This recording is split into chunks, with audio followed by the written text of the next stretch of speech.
మన ప్రియతమ నాయకుడు నారా చంద్రబాబు నాయుడు గారు ఎన్టీఆర్ ఆశయాలను ఆదర్శాలను సిద్ధాంతాలను ముందుకు తీసుకెళ్తూనే పరిపాలనలో సంక్షేమంలో కానీ అభివృద్ధిలో కానీ ఆయన తీసుకొచ్చిన సంస్కరణలు ఈ దేశంలో మరెవ్వరు తీసుకురాలేదనడానికి సందేహమే లేదు. చంద్రబాబు నాయుడు గారంటే క్రమశిక్షణ, పట్టుదల, అంకుటిత దీక్ష, నేర్పు, ఓర్పు కలిగిన నాయకుడిగా ప్రపంచ దేశాలు అవసరాలను సంక్షోభాలను అవకాశాలుగా మార్చి విజనరీ లీడర్ గా ప్రపంచం అంతా ఈ రోజు కీర్తిస్తున్నది. అందుకే రాష్ట్ర అభివృద్ధి అనగానే ఎవరి పేరు గుర్తొస్తుంది?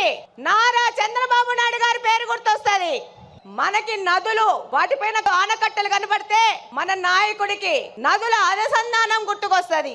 దాని కార్యరూపమే పట్టిసీమ ఎత్తిపోతల పథకం. పోలవరాన్ని పూర్తి చేసి కృష్ణా జలాలను బనకచెల్ల రిజర్వాయర్ వరకు తీసుకొస్తే రాయలసీమ అభివృద్ధిని ఆపే శక్తి ఎవ్వరికి లేదని ఈ సందర్భంగా తెలియజేసుకుంటున్నాను.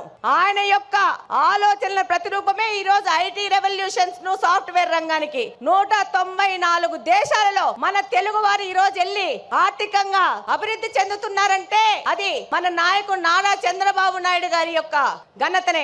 రాయలసీమ లాంటి కరువు ప్రాంతంలో సాఫ్ట్వేర్ ఐటీ రంగాలను తీసుకొచ్చి ఎంతో మంది రైతుల పిల్లలు ఇంజనీర్లై ప్రపంచ దేశాలకెళ్ళి ఇక్కడ ఫ్యాక్షనిజం ముగిసిపోయిందంటే దానికి కారణం మన నారా చంద్రబాబు నాయుడు గారు.